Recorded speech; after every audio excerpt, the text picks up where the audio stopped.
Neville Goddard, 1956. Seed Time and Harvest. As you have been told, this morning's subject is Seed Time and Harvest. Although it bears the same title as my latest book, it is not to be found in that book, for that book is an attempt to interpret some of the more difficult passages of the Bible. I have given you in the 9 chapters a mystical view, and also a certain approach how you yourself may approach the interpretation of the Bible, for, as you know, it is not a book of history. And so, when I became aware of deeper meanings in the passages than those normally assigned to them, I began to see them or to apprehend them mystically, and so I have given you a mystical interpretation of many of the darker passages. For instance, when Solomon made himself a chariot of the wood of Lebanon, he made himself. No one made it for him. That's what you must do. That's what I must do. That's what everyone must do. And in that chapter, I showed you the wood is not wood as you know wood. It means the wood of Lebanon is the incorruptible mind. But you make it for yourself, and we showed you the sides, what they were made of and what the meanings really are. Then we took that very strange passage, the instruction to the disciples to take off their shoes or provide no shoes when they travel, and we showed you the word shoe is not just the thing I wear on my foot. It is the symbol of the spirit of let me do it for you. For the shoe takes upon itself not only the dirt and the muck that would normally fall upon the wearer's foot, but it protects the wearer from any contact with the outer world. And so anyone who offers to do for us what we should do, and could do far better ourselves, is offering himself as our shoe. And if I would awaken spiritually, I must do it for myself. I must take my own mind and control it, take my wonderful imagination and actually control it and set it to noble purposes, and not have some intermediary come between myself and God. For the God of this world is an internal God. He is that inevitable force that expresses in outward facts the latent tendencies of the soul. And so, if I would discover that God, I cannot have you do my work for me. I cannot have you eat my spiritual food and expect to grow spiritually. So that is really the attempt of the 9 chapters in the book, Seed Time and Harvest. But this morning's subject, I want to approach it differently. This statement is taken from the book of Genesis, the 8th chapter of Genesis. It is a promise made to man that, while the earth remaineth, seed time and harvest, hot and cold, summer and winter, day and night shall not cease. We are told that man was placed in a garden. The garden was completed. Every tree was bearing fruit. Everything in the world was finished, and he was placed in the garden to dress it and to keep it. He doesn't plant it. He doesn't do a thing but dress it and keep it. He is not called upon to make trees or to grow new trees. Everything is finished. As we are told in John, I have sent you to reap that whereon you bestowed no labor, for creation is finished. Every conceivable human drama, every little plot, every little plan in the drama of life is already worked out, as mere possibilities while we are not in them, but they are overpoweringly real when we are in them. So man can get in touch with that particular state of his choice, for my imagination can put me in touch inwardly with the state desired, so I am in it. If I am in it, I will realize it in my world. The states in which we find ourselves are the seed time. The harvest is simply the encountering of events and circumstances of life. But man's memory is so short he forgets the seed time. But all ends run true to origins, so if the origin, say, is misfortune, the end will be misfortune. But when you reap misfortune, you wonder, why should it happen to me? When have I set a thing like this in motion? Haven't I given to the poor? Haven't I attended service? Haven't I prayed daily? And why should these things happen? But you see, my God never forgets, because he always gives the end in harmony with the origin, and you and I are selectors. We don't make. We are not creators.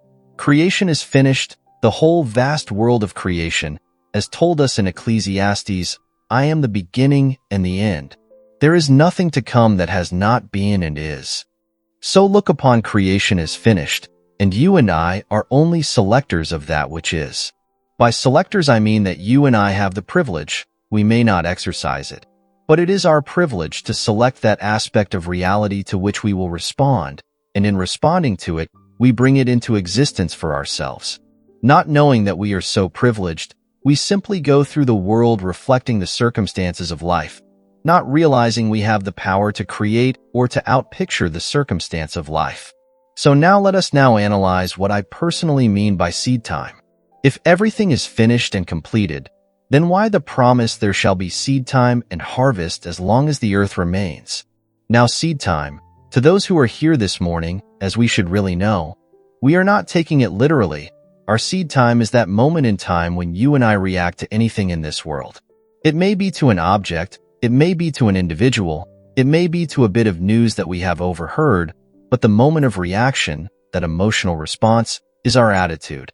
Our attitudes are the seed times of life, and although we may not remember the seed time or the moment of response, nature never forgets, and when it suddenly appears in our world, that suddenness is only the emergence of a hidden continuity.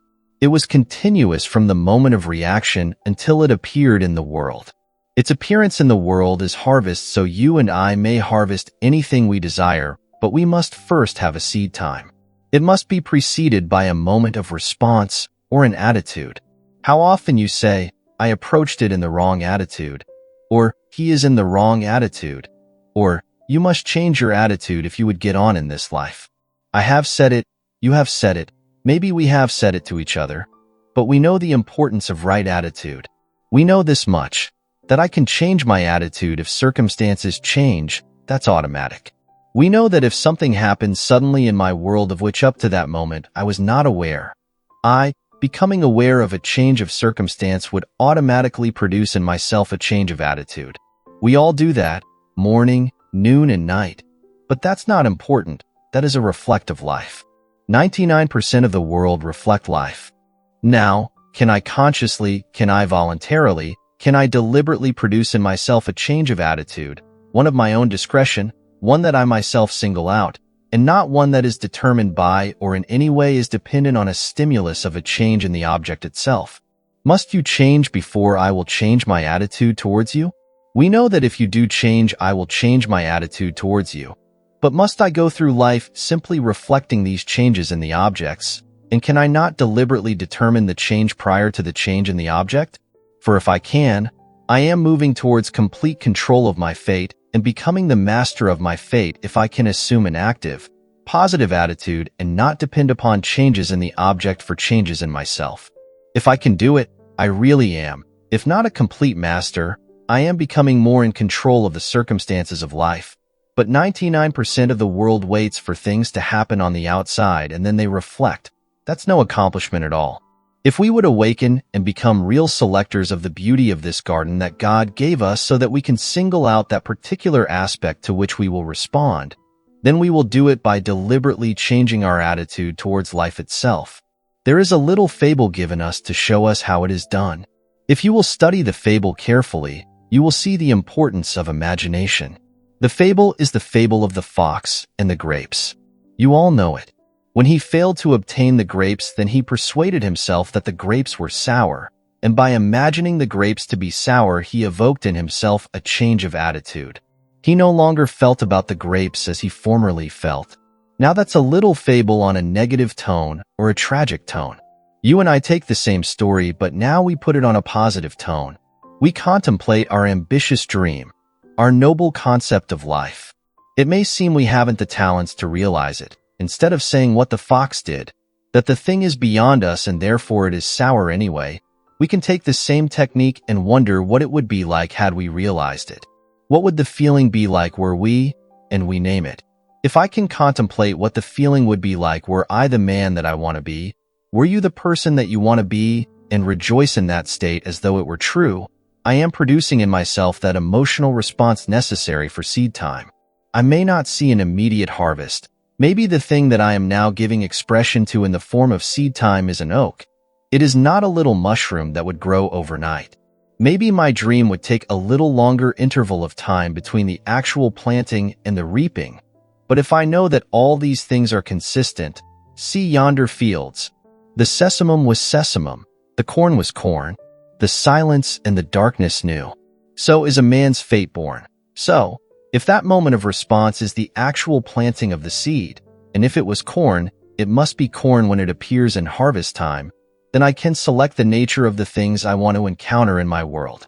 I can take not just Neville as a man, I can take the request first of my circle, my intimate circle as a family man, my wife's desires for her child, for her husband, for herself, the child's desire for itself, and move beyond my little circle as a family man into the circle of friendships, move beyond that into my acquaintances, move beyond that into total strangers, impersonal states. But if I know the law holds good, no matter when I operate it, if I do it unconsciously or consciously, you get results regardless, and the results are in harmony with the planting, with the actual seed time. Now what is now our seed time today?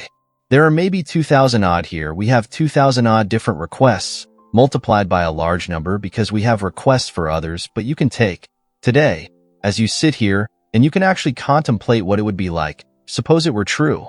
Suppose I could turn now to a friend and rejoice with him because of his good fortune and actually carry on a mental conversation with him from the premise that he or she has already realized the dream. Now as I do it in my imagination, I am setting up within myself a certain changed attitude in regard to that individual. I am producing within myself a certain positive, deliberate, emotional response, and that very moment that I do it is seed time. I will encounter that individual tomorrow or next week or next month, and he will bear witness of that thing I plant now. He may be totally unaware that I planted it in this garden. I am not seeking his praise. I am not seeking credit. I am seeking results. If I see the man become the embodiment of the success I know that he desires and I desire for him, that's praise enough. That's payment enough.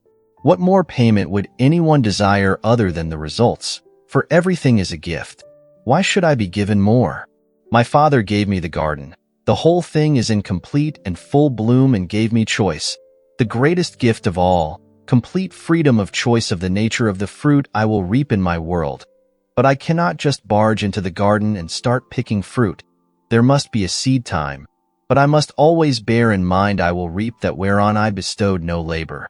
I don't labor to make it so. I simply plant it. For in that moment of response is contained all the plans, all the energy necessary to unfold that plan into a perfect, wonderful, objective fact which I will then harvest by becoming aware of it as an external reality, but I don't labor to make it so. I simply must know it is so.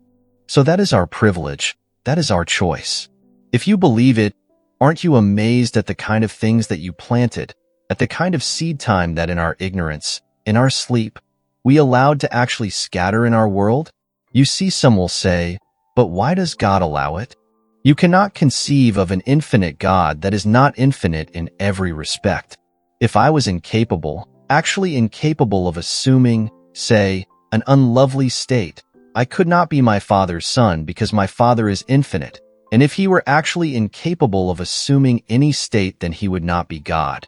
Everything is within me, but everything. You cannot conceive of something that I don't contain. The most horrible thing in the world were it not so I could not be infinite and therefore not the son of my infinite Father. So God is infinite and gave us everything, but he gave us freedom of choice that we may become selective, discriminative, and bring out everything that is beautiful out of that garden. If I took the piano, the 88 notes of the piano, if I could extract from that piano keyboard every discord, I would not have a piano keyboard. If I could strike a discord, and because it frightens me or it disturbs me, the thing grates upon my nerves. If I could now extract the notes that produce the discord and then keep on extracting the notes that produce the discord, I would remove the 88 notes. There would be no notes left on which I could play tomorrow's harmony. But let me leave the notes and learn the art of playing the piano, so I can from the same 88 notes bring out all the harmonies of the world. The same thing is true of man. Instead of looking at someone and accepting as final the evidence of the senses, there is someone who brought out into his own world, say disease. He is trying to analyze it from the outside. When did I contract the bug? When did I come in close contact with someone who had the bug and they are taking me into the laboratory with my blood and try to find it there? You will never find it there, in spite of all the wisdom of man. You will find it only in the consciousness of the individual, who, at a moment now long forgotten, planted the thing he is now harvesting. and you are not going to find it in any external analysis at all, because things seen were never made of things that do appear. You are warned time and time again in all the books of the Bible, but especially in that 11th chapter of the book of Hebrews, that things seen were not made of things that do appear, but no man believes it. He insists on finding it in things seen. So he extracts my blood. He extracts a little piece of my skin, and he starts to make an analysis of that, and he will tell me, yes, he has found it. It's in my blood. I am not denying he has found it in my blood, but why is it in my blood? It is in my blood or in my body, or in my world, because at some point in time, I, exercising the right as a free child of God, singled out some unlovely state relative to another. It need not be to myself. It could be to another, wherein I rejoiced in the hurt of another. Where my emotional response to the news I heard was good, so I set it in motion, but when it happened in my world, I did not think it was so good, but it was my harvest, and all these things are the harvest of things you and I have planted. For all things run true to form. Don't be surprised at the suddenness in our world. Someone is ill. It is only sudden because we have forgotten, and man's memory is very, very short. You know that lovely little poem of George Meredith, "Forgetful as green earth. The gods alone remember everlastingly. They strike remorselessly, and ever like for like. By their great memories the gods are known." If man could only remember these moments of seed time, he would never be surprised when the harvest appears in his world. But because he has no memory as to that moment in time when he dropped that seed, which is simply his emotional response to something he contemplated, something he overheard, something he observed, at that moment the thing was done. He didn't have to labor to bring it to harvest. He simply encountered it as something already full-grown, so he reaps now that on which he bestowed no labor outside of choice. He selected it by his attitude, by his reaction. Now, am I responsible for others in my world? I certainly am. When I take my little mind, my little imagination, and think, because it's mine, my Father gave it to me, that I can simply misuse it, it isn't going to hurt another. I tell you, you do have to use more control for the simple reason I am rooted in you, and you are rooted in everyone, and all of us are rooted in God. There is no separate individual detached being in my Father's kingdom. We are one. I am completely responsible for the use or misuse of my imagination. Do you recall seeing on TV a dramatized version of the sinking of the Titanic? Do you recall it? Have you read the book, A Night to Remember? Well, the book itself is by Walter Lord. But 14 years before the actual harvest, or that frightful event of the sinking of the Titanic, a man in England wrote a book. He conceived this fabulous Atlantic liner, and there he built her just like the Titanic. Only the Titanic was not built for 14 years. But he, in his imagination, conceived the liner of 800 feet. She was triple screw. She carried 3,000 passengers. She carried few lifeboats because she was unsinkable. She could make 24 knots. And then one night he filled her to the brim with rich and complacent people, and on a cold winter night he sunk her on an iceberg in the Atlantic. 14 years later the White Star Line builds a ship. She is 800 feet. She is a triple screw. She can make 24 knots. She can carry 3,000 passengers. She has not enough lifeboats for passengers, but she, too, is labeled unsinkable. She is filled to capacity with the rich, if not complacent, but the rich, because her passenger list was worth in that day. When the dollar was 100 cents, $250 million was the worth of the passenger list. Today it would be $1 billion. All the wealth of Europe and the wealth of this country was sailing on that maiden voyage out of Southampton. 5 nights at sea in this wonderful, glorious ship, and she went down on a cold April night on an iceberg. Now that man wrote a book either to get something off his chest because he disliked the rich and the complacent, or he thought it might sell, or he thought this is the means of bringing him $1 as a writer. But whatever was the motive behind his book, which, by the way, he called Futility, to show the utter futility of accumulated wealth, but the identical ship was built 14 years later and carried the same kind of a passenger list and went down in the same manner as the fictional ship. Is there any fiction? There is no fiction. Tomorrow's world is today's fiction. Today's world was yesteryear's fiction, the dreams of men of yesteryear. Wouldn't it be wonderful if I could talk with someone across space and just use a wire? And I couldn't see that one. It would be a mile away beyond the range of my voice, then maybe 5 miles and maybe 1,000 miles. Fantastic dreams. Then they came true. When they came true, suppose I could do it without the means of a wire. And it came true. Suppose now I could do it not just in an audio sense, but in a video sense. Suppose I could be seen. And that came true. But when they were conceived, they were all fictional, all unreal. There is nothing unreal, because God is infinite, and God has finished creation. You cannot conceive of something that your Father has not only done and conceived of it, it is worked out in detail in all its ramifications. You and I are only becoming aware of increasing portions of that which already is. We are not making a thing. We are discovering God's wonderful world. But now in this church, at least here it should be done, for this is a church of the mind. This is science of mind, where there is a science to planting and you do it in a certain scientific manner. You just don't walk the street and reflect. Read the papers and reflect. You go out a more positive person than people who gather in similar areas, for the simple reason they go just to hear a service and to be told how bad the world is. You're not coming here to be told how bad the world is, for if you believe it is bad, there is something you must do about it because you have planted the world. You have your seed time.